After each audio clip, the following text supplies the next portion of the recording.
We are live here on my Facebook page. My name is Jo Furness, and this is Tim. This is Tim Kinsey. For the sake of people who have joined us from Tim's page, Tim's followers, I thought I would start by introducing myself a little bit. I am the author of, well, kind of 2.5 books, because I've released 2 novels and I've contributed to a collection of short crime stories. And my 3rd novel is going to be coming out in a couple of weeks' time, in August. And we are actually from the same publisher. We have the same publisher, which is kind of how I got talking to Tim in the first place, because we met at a conference. We actually met, if you remember, Tim, on the backseat of a minibus. Yes. And we spent the entire morning together at a conference, at a forensic, learn about forensic science conference, without realizing that we had the same publisher. And then when we finally properly got talking, then we discovered the connection. It was you and Victoria Selman who walked up to me and pointed at me and said, "You're an Amazon author." And I said, "Yeah." So that was it. Yeah, that's the bit that I remember most. And that thing with the forensic stuff, it was good though, wasn't it? It was entertaining. Yeah.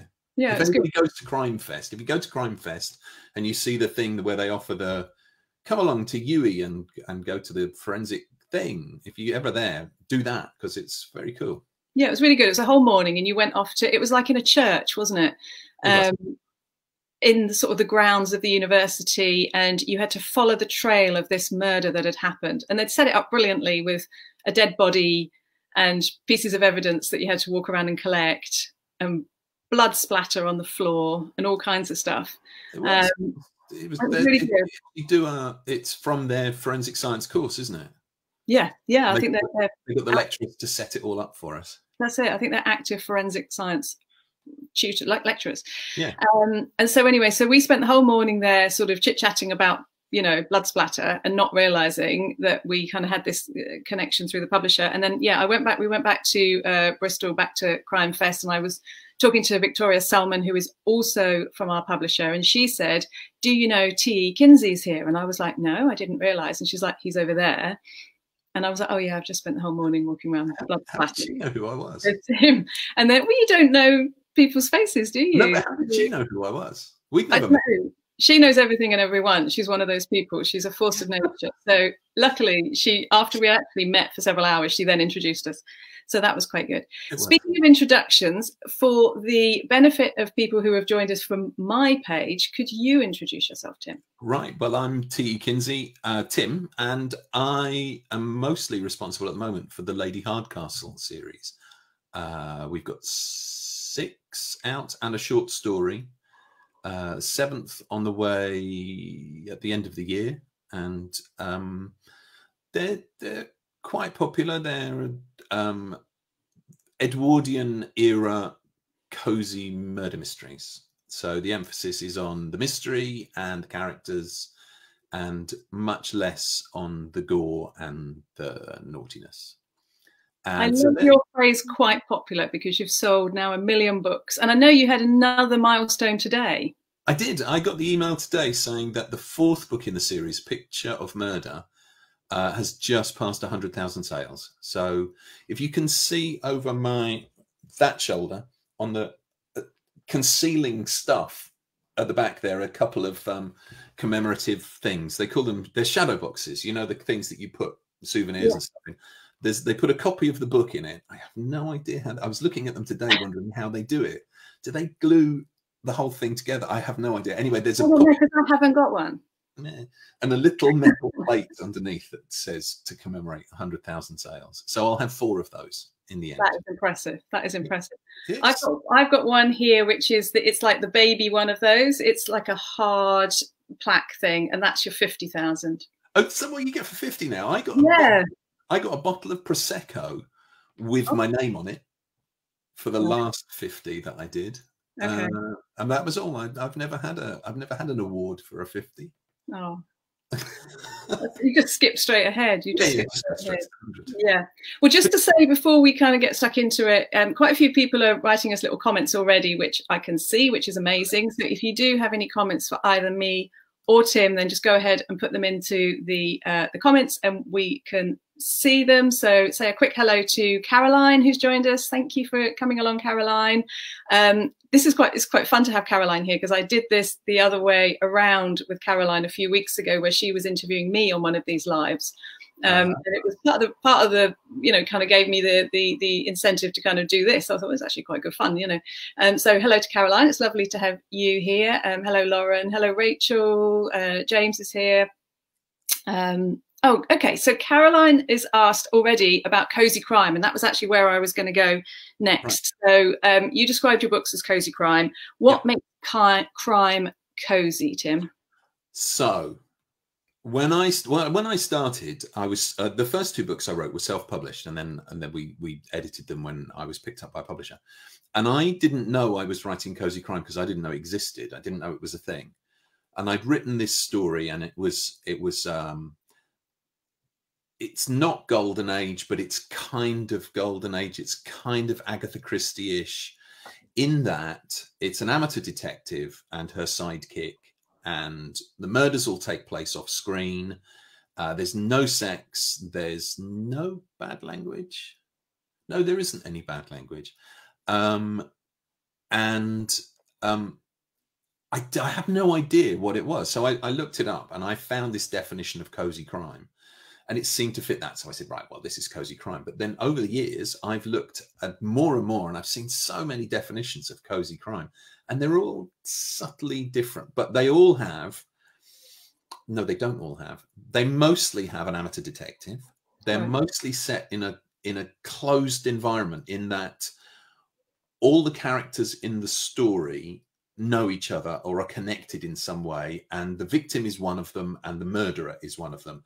So the classic is that it will be in a village, so a Midsummer Murders type thing, where it's in the village and one of them is killed and somebody else did it. But you can do it with country houses, where it's all the guests at the party, or I'm about to try and see if I can work out how to do one on an ocean liner. But it's the coziness, I think, comes from the idea that it's quite gentle and nice, but there are sort of certain rules about it. And there's the one about, the stuff about no on-screen violence. So, and the murders themselves are always, they're always nice murders. They're not brutally sadistic murders. So poison is the usual one, but you can shoot someone, you can bludgeon them, but as long as you don't linger over the details. And they're quite often sort of off screen, aren't they? Almost always. I don't think I've ever killed anyone on screen, actually. Right. No, I haven't. No, or where I have, it's been a poisoning. So someone falls down dead. But yeah, if there's any shooting or bludgeoning or stabbing to be done, you have to do that where people can't see, and then you don't describe the consequences. You don't describe the wounds and unless you need to for forensic clues and that. Edwardian forensics.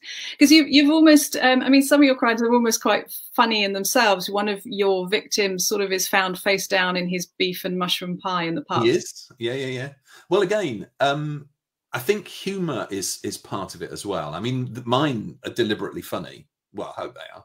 But mine, the idea of them is that they should be light-hearted, and you should get a laugh every now and again. They're I don't know.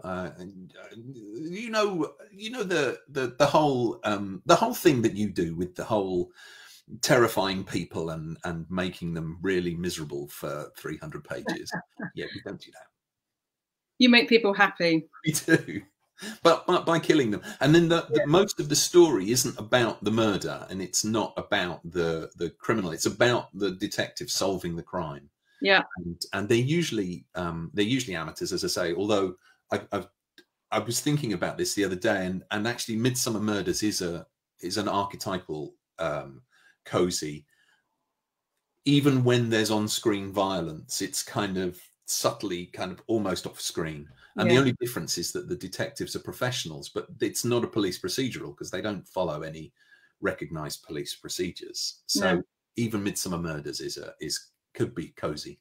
Problem with Cozy is that people are a bit sniffy about it, and it's a bit.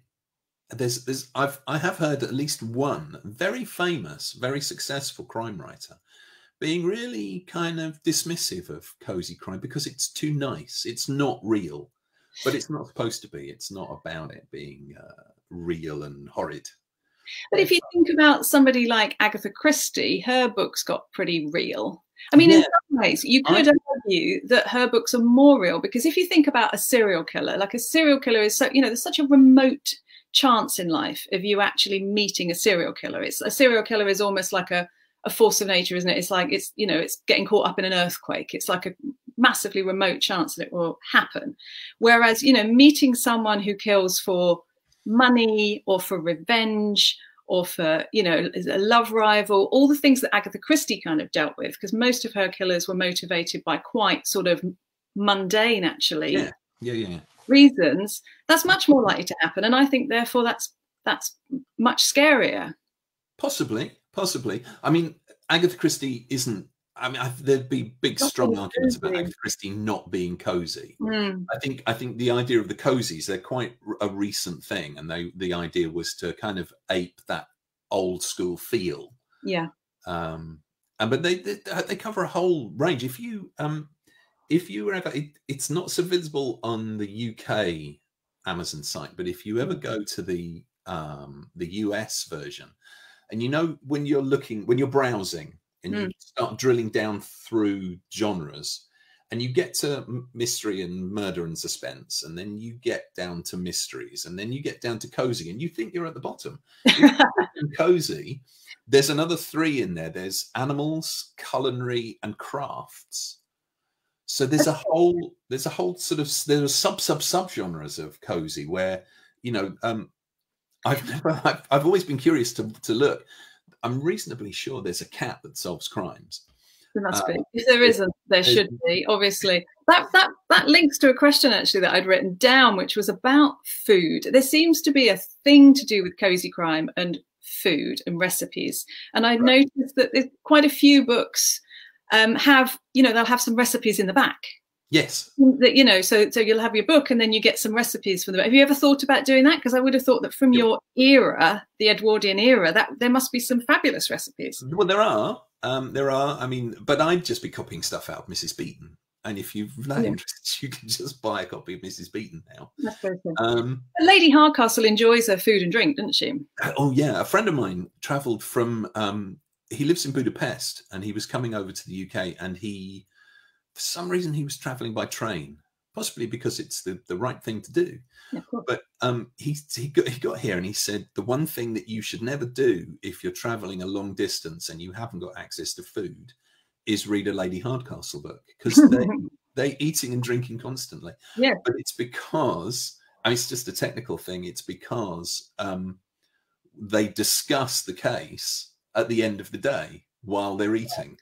Okay. Or at the beginning of the day while they're eating before they go out. So the eating is kind of just a mechanical device to get them to sit down together and do stuff. Yeah, enables you to have those little recap of the plot for. Yeah. Oh, that's an essential thing. If you're trying to keep someone interested in a murder investigation, you've got to keep recapping who everybody is and what's going on. Oh, that's a good tip for me, because I've just written one that's much more like a little like a crime mystery. It's my most crimey book that I've written, and I kind of realized that I need to kind of recap that every so often. So that's a good trick. Do it over dinner with a nice bottle of. She drinks whiskey, doesn't she, Lady Hardcastle, quite a lot? Brandy, yeah, that's right. Yeah, early 20th century whiskey until what's his face? I've been to the distillery. It's near Pitlochry. Until Dewars started doing blended whiskey. Whiskey was a bit hit and miss.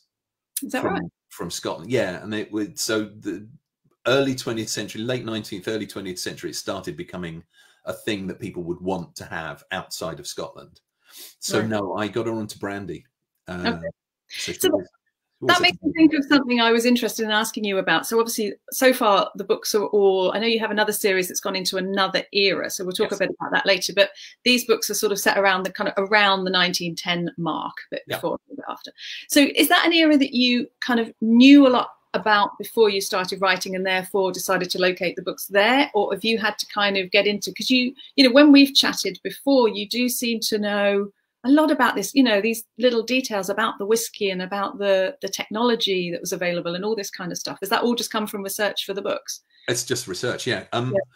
The characters themselves were originally devised for a thing that I never did because it was too grown up and serious. It was going to be about the relationship between employers and servants. It was going to be about the class system and whether it was possible for an employer and servant to become friends. And I decided not to do that because it was a grown-up novel, and I did glib and facetious. That's so I couldn't do that. So I put the characters to one side, and they were originally Victorian. It works best if you're going to do, you know, employers, servants. You can't really do much beyond the First World War because the class barriers are starting to break down then anyway. Right. So they were originally Victorian, and then when I started planning it, I thought, actually, this is really restrictive because I didn't want them to be in London because everybody's written about Victorian London.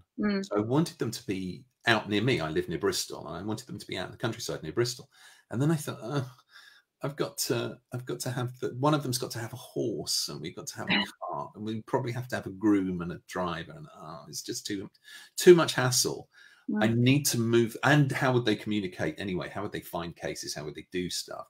So I put them late Edwardian, really just to give them a little bit of a technological help so they could have a car and they could have a phone. Yeah. They're the only ones in the village with a phone. Right. They at least have a phone, and they don't have I forget when I gave them a car. I think they get the car in the second book perhaps, but they eventually end up with a car, and that opens up a whole bunch of possibilities that wouldn't have been there. So I didn't know anything about the Edwardian period. Yeah. But it's a fantastic playground because nobody knows anything about the Edwardian period. Victorian scholars think that the Edwardian bit is just a jolly coda on the end of the Victorian age. And World War I and beyond think that it's just the bit where all the pieces started moving into place.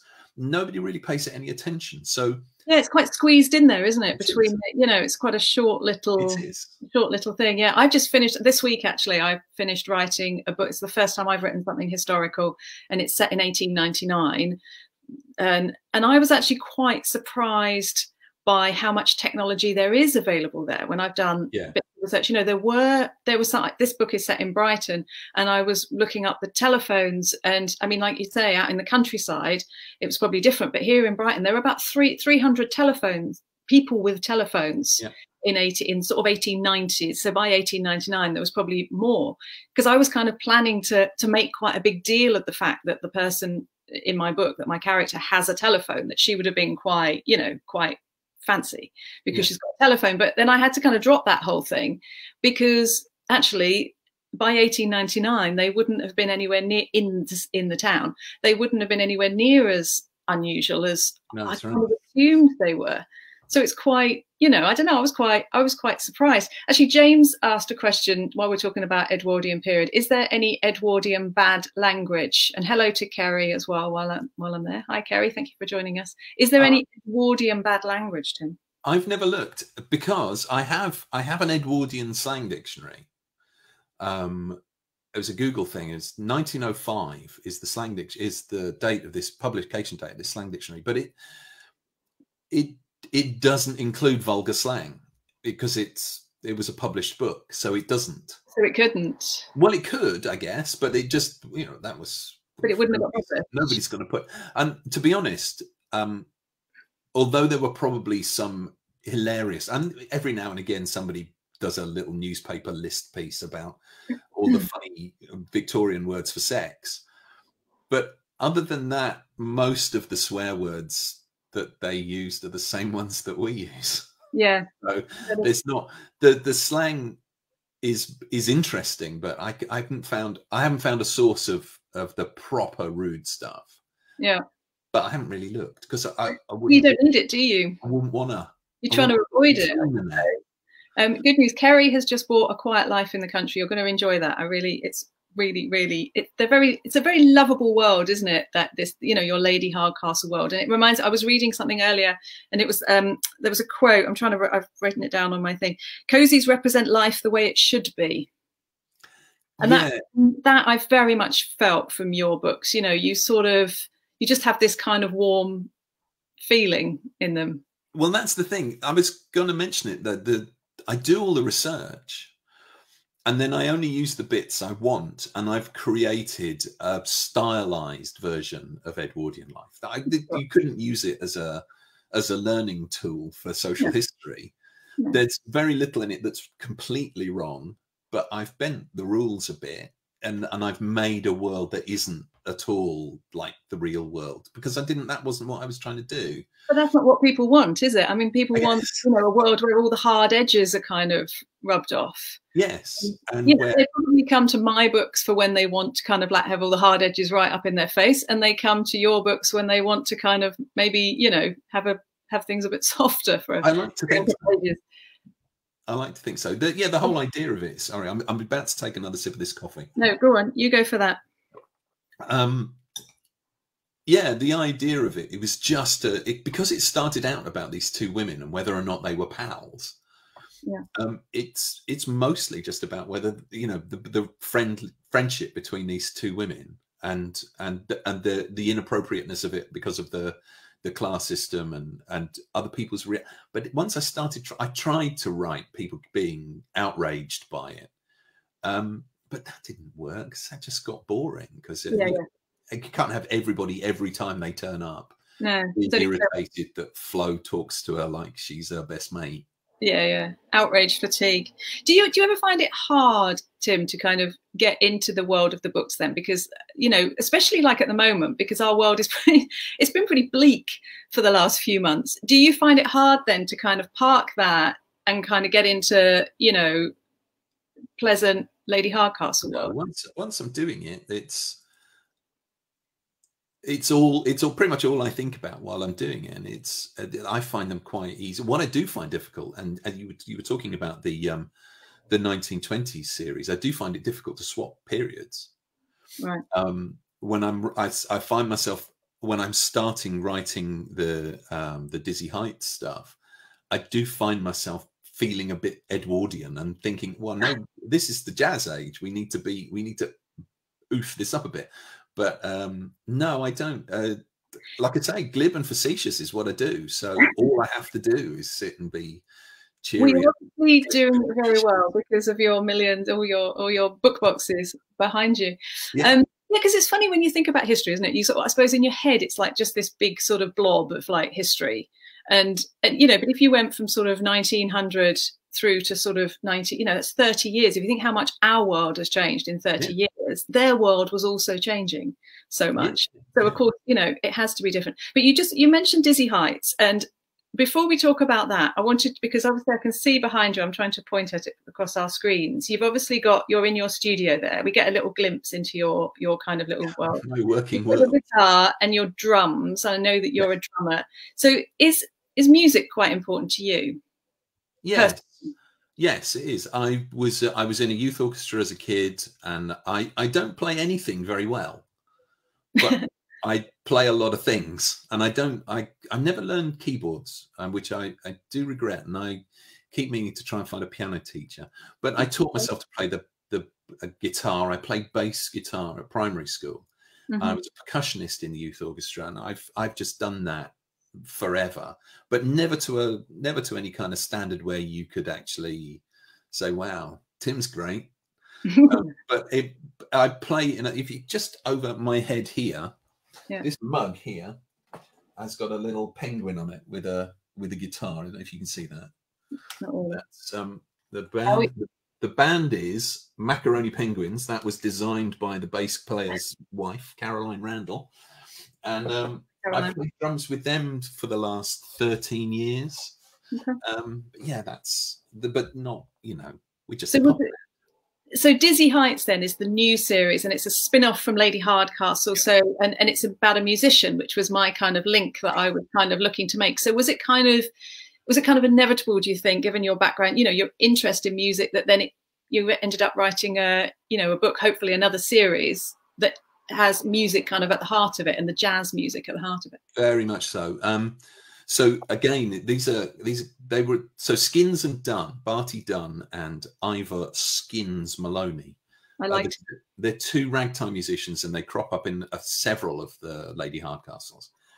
And they also came from another project that I never did anything with. I wrote half a script for a radio thing that I was trying to get together, and that was set in the 30s. So I had, again, two characters that I had, and that's why they appeared in the Lady Hardcastle.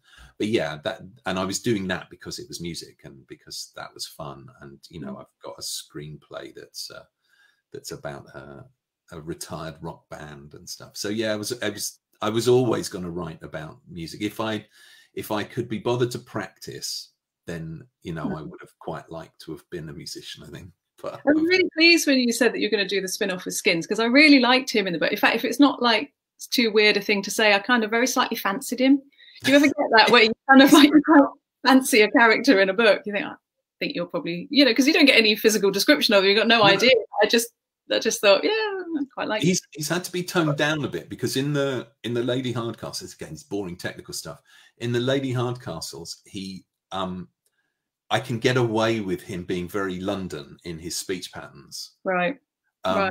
Because he's not carrying the whole story. Yeah. And for this, I've had to have him grow up a bit. We had to work out. We had to slightly tweak his age a bit, and him and Dunn are much younger than you think they are, right? So that we could have them as 30-odd-year-old men in mid-20s, and so that they could serve in the war as well. Okay. But yeah, so he's still the same lovable, cheeky blokey, but his speech pattern has changed, because you couldn't put up with that for a whole book. He's definitely got a twinkle in his eye there, that fella. Oh, yeah. I quite like him. We've got a couple of questions. Hello to Cher. Cher has asked if you're ever writing a prequel, if you're ever planning to write a prequel. Now, this I'm going to sort of slightly hijack Cher's question, which is about a prequel, because I think I know where she's going with this.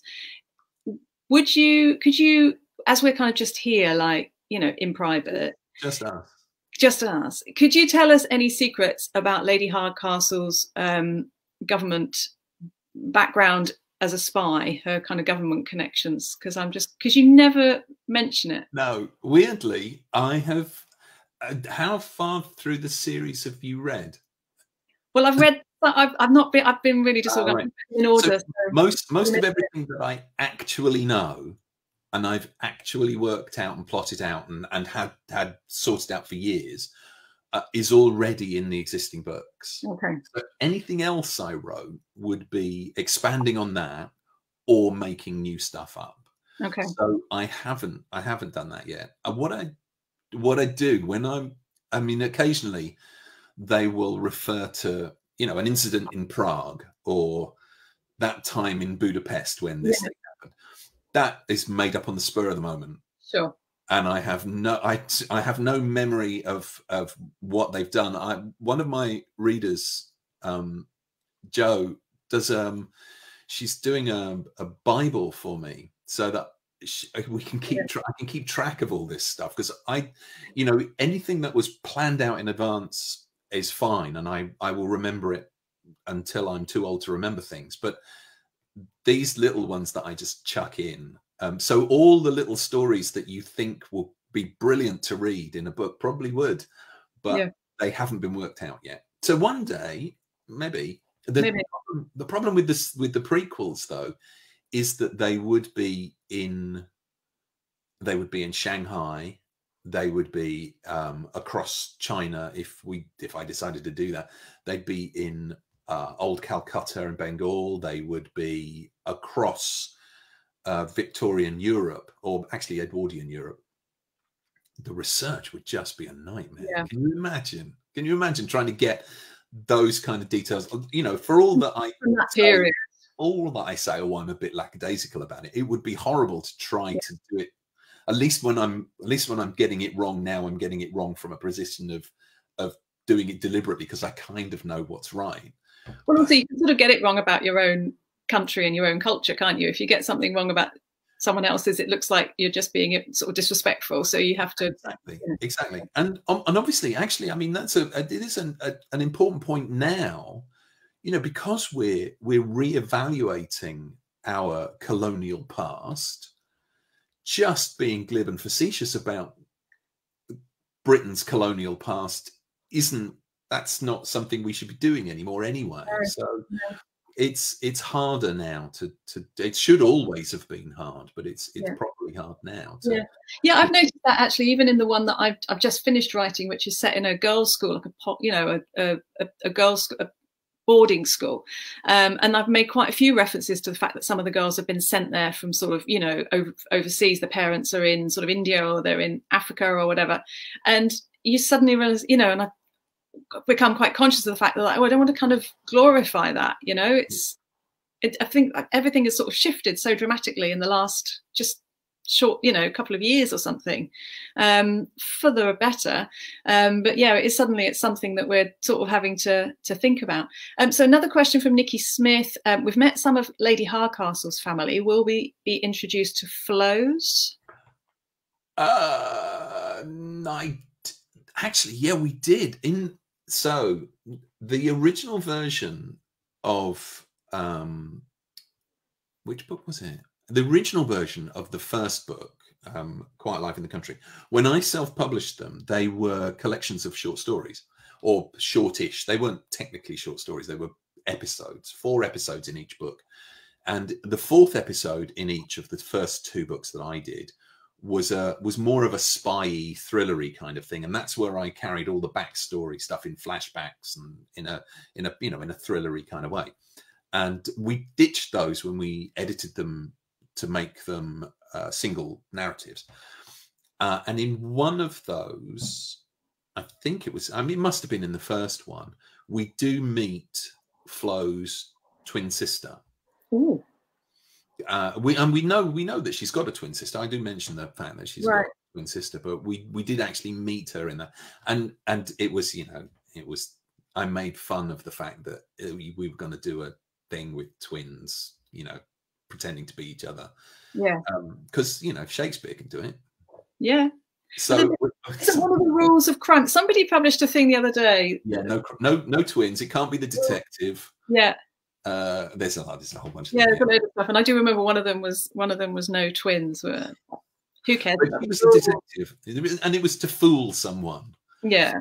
So it wasn't like that was the solution to the crime. It was that they were trying to fool someone. So yeah. Right, I'm going to fire some other questions at you that have come in previously. So James asked Tim, what are the secrets to writing a successful series? Likeable main characters, or if not likable, at least main characters that people are interested in and want to read again. I remember reading, it must have been pre-internet, I don't know where I read it, but there was a survey done by one of the big bookshops that said that when they asked people what book they most wanted to read next, it was in fact the last book they read. What they wanted was to read that book again, but different. They wanted to or read that book again for the first time. And the thing about a series is that you can do that because you've created the world, you've got the characters, and you can bring people in and they can read the same book again.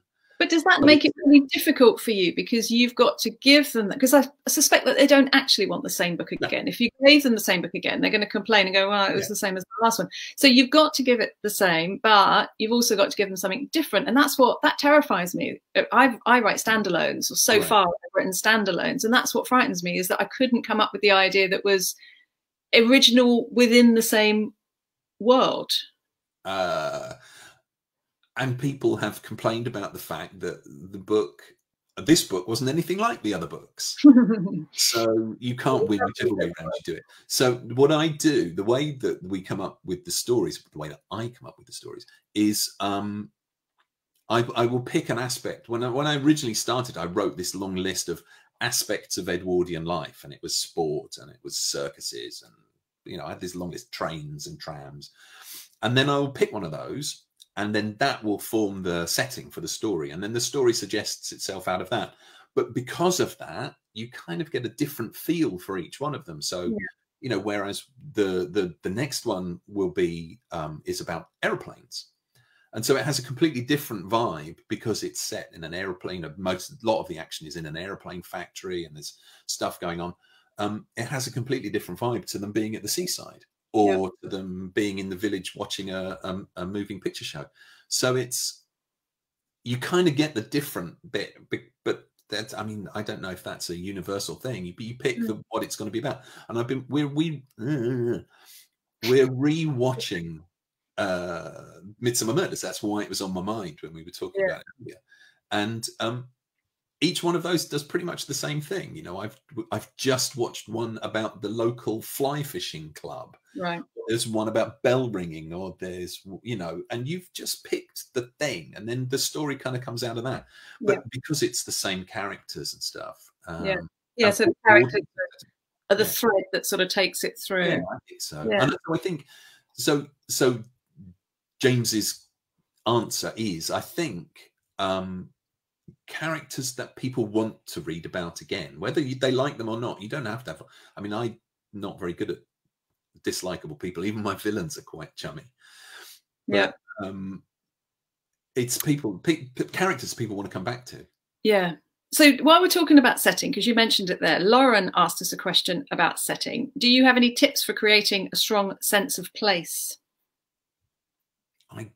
I don't. It's one of those things that I don't even know if that's what I do.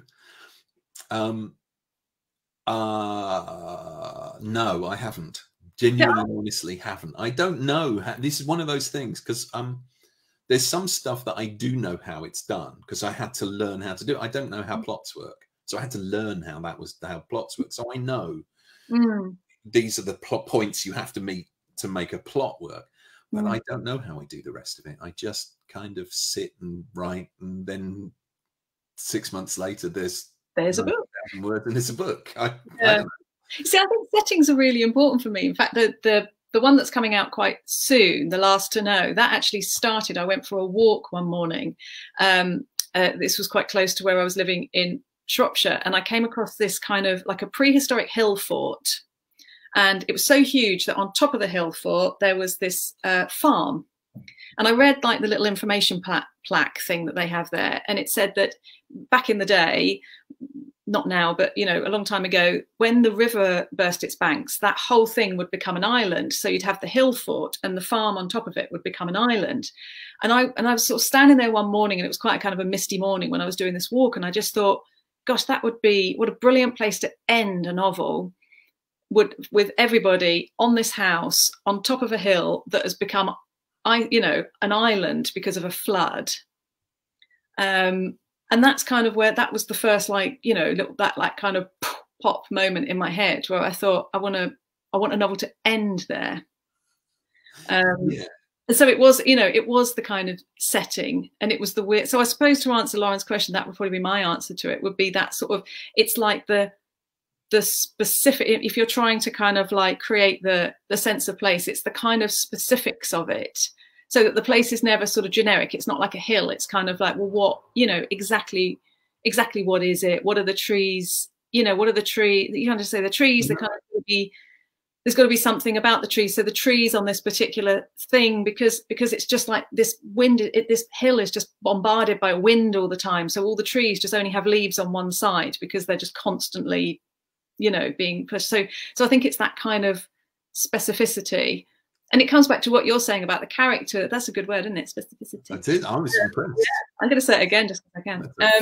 And you know, it comes back to what you were saying about the characters. In the end, I suppose, with the setting as well, it's how the characters react to the setting.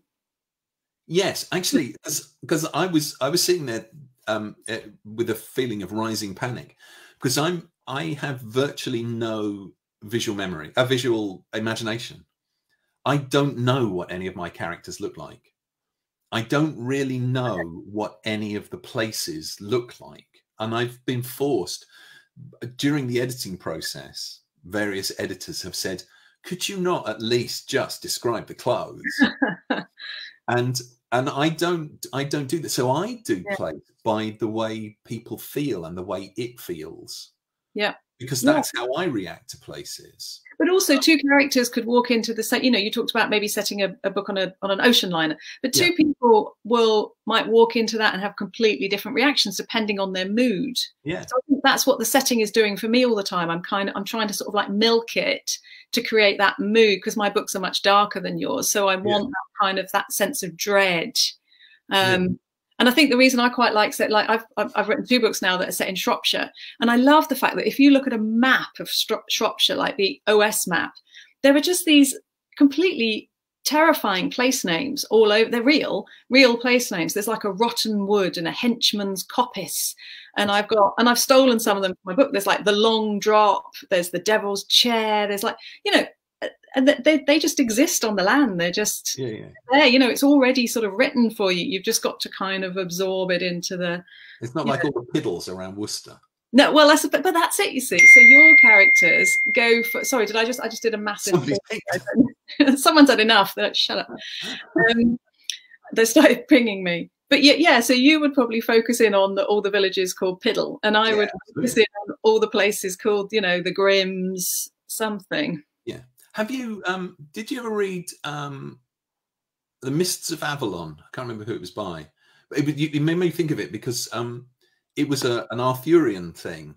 And the Somerset Levels, you know, when we have floods now, there's horrible, horrible floods around Somerset. The Somerset Levels used to flood every winter.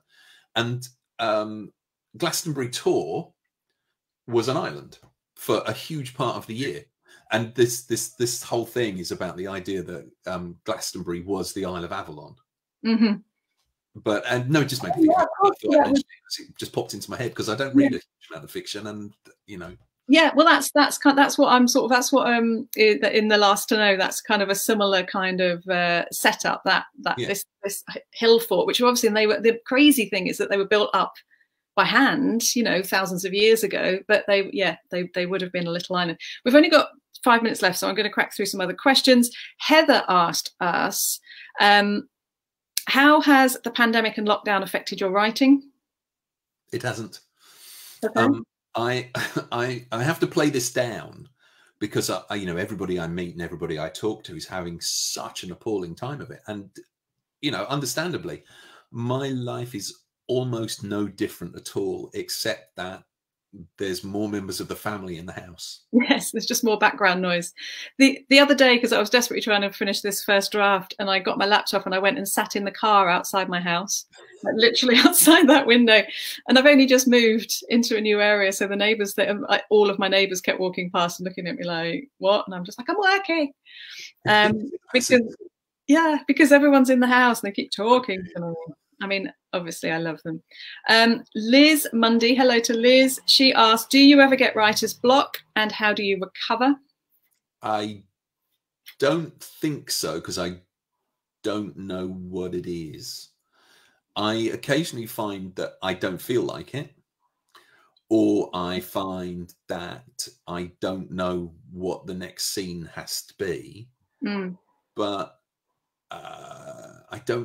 I don't know if that's what it's one of those things. Do you know what? It's one of those things. Writer's block is one of those things that I think is slightly overused. I think, like midlife crisis and obsessive compulsive disorder, I think it's one of those things that's a real life-changing, not life-limiting, but you know, life-affecting thing. And I think we use it quite glibly to say, to refer to, in this case, well, I didn't really feel like it today. Can't be bothered today.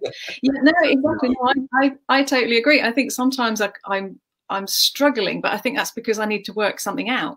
Yeah. You know, I need to work out what's happening next. There's something wrong. Yeah. Why am I writing this scene? What exactly? Like, where am I going? What do I want to achieve? Yeah, and the second part of the question, which was how do you recover for it? I think what I tend to do actually is go off and read something, even if it's just a book that's completely, you know, in a completely different genre. I think sometimes that will kind of shift the block, if you want to put it in that sense, that because I'll kind of, you know, somebody might, I don't know, something as silly as like they'll start a chapter with a line of dialogue, and I think, oh, I've never do that. I'm going to start a chapter with a line of dialogue and see what happens, and then it just gets you started. As long as you get going, it's like going to the gym, isn't it? As long as you just get on with it, you actually get yourself there. You know, just start the fingers moving on the laptop. Then it's kind of it's going. Solution actually, if I am stuck with the scene and I'm thinking, well, why am I writing this scene, or what does the next scene have to be? I will very often go out in the car, because that means I can be on my own and I can talk to myself, and I explain the plot to myself as though I'm talking to someone else. Yeah. And you boil it down, because you have to explain it to someone else. You boil it down into quite a concise thing, and suddenly the problem is right there. You realize why that character has to do that thing, or why you can't get past this thing, because it's you know, in trying to explain it to this imaginary other person. Yeah. It makes perfect sense. So I probably do get stuck, and it usually involves going out in the car. Yeah, I think that's actually probably what's the biggest problem I've had with lockdown, is that I've always kind of, everywhere I've lived, I've always had somebody that I do kind of walks and talks with. And so, you know, when I lived in Singapore, we used to go to the Singapore Botanic Gardens, which is just glorious. And we would take like an early morning walk, and we'd have sort of, you know, we'd walk for like an hour and almost have like half an hour each just to talk through our manuscript. And my friend Hella, who writes children's novels, she would kind of like, I'm doing this and I'm doing this and like you say, if you've actually got to articulate it to someone else, very often you just solve the problem for yourself. Yeah. Because you just actually have to nail down to the kind of core of the idea, and once you've said it out loud, you're like, oh yeah, actually that makes sense. That's fine. Yeah. What was I ever worried about? Yeah, no, that is, you know, or if not, you can just kind of bat some ideas around. I think I've missed that from lockdown, actually, is not having someone to, you know, just to kind of walk, and because walking and talking is much better than, I don't know, phoning someone or something like that. Yeah, or just give one of the characters some lunch. That's right. Yeah, give them some lunch, glass of brandy, it'll be fine. Wasn't there supposed to be like, wasn't there somebody who said, if you're ever in a problem, then you just have like a ring on the doorbell or something like that in a yeah, there is something. Yeah, and everyone goes, oh, and then it kind of changes the thing. We have one more question from Sue Glover, which was, how do you make a submission stand out for an agent? That's a bit of a left field one. Do you have an agent, Tim? No. No. So I self-published those first two books. I was approached by a publisher, and I always feel really left out. We were talking about festivals earlier. And so I meet my circle of writer friends comes from meeting at festivals, and I hear all these things. I hear them on the panels, and I hear people talking, and how do you handle rejection? And I'm sitting there thinking, I'm not really part of this conversation, because I've never been rejected, because I've never submitted anything to anyone. Right. That's not to say, you know, that stuff, if I submitted stuff, it wouldn't be rejected. But because I've never had to, I just don't. So no, I think that's a question for you. Yeah, that's a question for me. All right, then. How would I answer that then? So how do you make a submission stand out for an agent? I would probably say, first of all, make sure, this is an answer then for Sue, make sure you're writing to the correct agent, which I know sounds silly, but you know, make sure you're targeting the right person, which basically means you have to do a bunch of research before you actually send your submissions off. Liz has said lunch and brandy is always a good idea. That's a much better idea than my answer that I'm now giving. But yeah, make sure you're actually targeting the right person.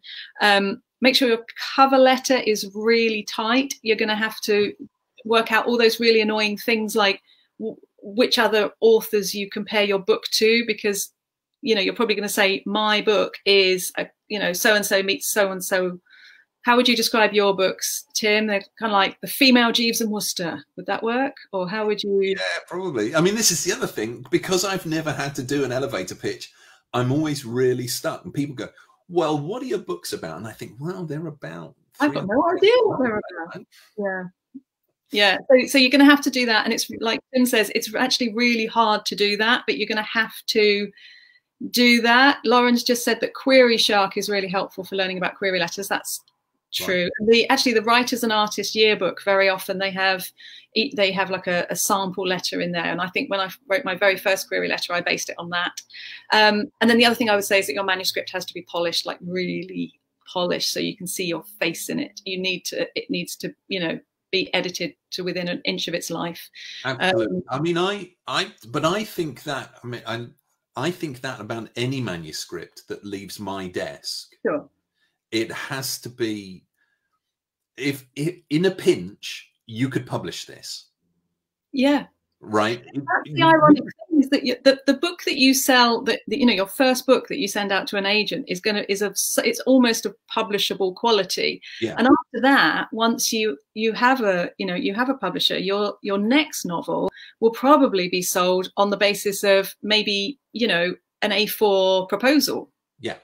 And perhaps a few chapters if they need to. So it's really strange how at the point where you're sort of least experienced as a writer, you actually have to get your book into the best shape possible, kind of under your own steam. And I suppose that's where things like, have you ever been a part of writers groups and things like that? Again, I've always been lucky that I've had sort of writers groups, and I've had people to sort of, you know, read for me and give me some feedback and things like that. Yeah, no, I've got so many friends who love a writers group and get a lot from it. The whole idea terrifies me. It's terrible. It wouldn't make me happy. I would be so stressed by the idea of having to share stuff that's not complete that I couldn't possibly do it. I think the first time I had to read something out loud in front of people, I was virtually crying, you know. And yet, it's a fantastically helpful experience if you can get past that. But I'm not sure I could even get as far as that. No, it's terrifying. It's terrifying. Right, we are over time. We are. We could continue. Maybe we will continue another time. Why don't you tell us a bit about your book that's about to come out, i.e. plug it now, please, Tim. Sorry, which one? So the one that's about to come out, there's two about to come out. So there's one coming in December, which is the 7th book in the Lady Hardcastle series. And at the end of the 6th book, they're tempted back into the world of espionage. And so Lady Hardcastle's brother, Harry Fanshawe, gets them involved in a case at an aeroplane factory. Bristol is famous for having been very heavily involved in the aeroplane industry. Yeah. And so I've created a fictional aeroplane company, and they're involved in shenanigans there. That's coming out December, as I say. And then the spin-off, the Skins and Done stuff. The first one, I'm going to have to look down because I can never remember the title of it. The first one is called The Deadly Mystery of the Missing Diamonds. And that's set in 1925. Skins and Done are jazz musicians by this point, still the finest rhythm section in London. And they've got a regular gig at a gentleman's club in Mayfair where stuff is happening. There's talk of an army deserter and missing diamonds and stuff. And it's, you know, the usual shenanigans and characters. All the shenanigans. It's all the shenanigans. Well, thank you, Tim. I realised that Caroline asked us a question earlier on. She wanted some more recommendations for other cozy crime. She's a big fan. Who else would you recommend, Tim? Well, Liz Mundy, obviously. Who is also here, over in the comments. Yes, I know. I tell you what, I am reading right now. I want to get her name exactly right. Hold on, let me call it up, because it's Coburn, but I want to make sure that she writes to me as Kitty, but I want to make sure I got her name exactly right. Hang on, Miss Kindle, there it is. It will come up in just a sec. I shan't keep you a moment. This is I don't know when this is out actually, but I'm really enjoying it. K.E. Coburn, and it's called Death Remembered, a sleuthing club mystery. I'm reading that at the moment. It's a brand new one. She's been writing romance before.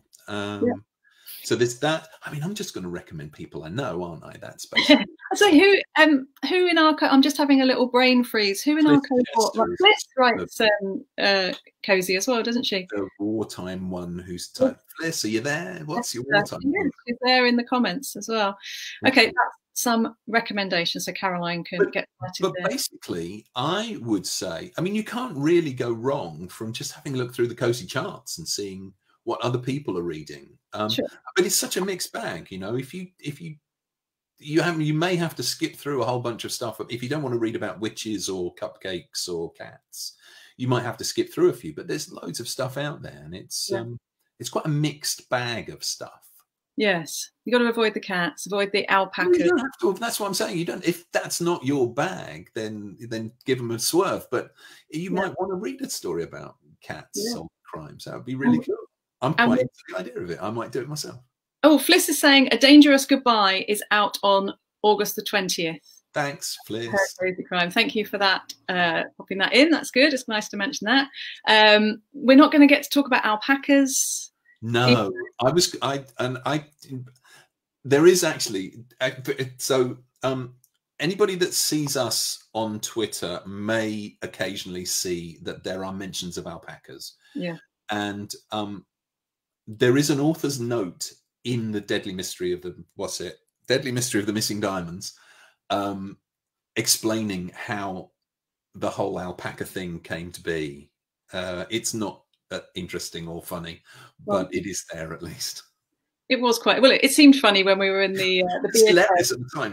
That's thing, and how alpacas have ended up in books as a result of that. That would have been a year ago today, because today would have been the Friday of the Theakston's writing festival. We should be at Harrogate. We should be in Harrogate right now. It's sad. Anyway, we're here.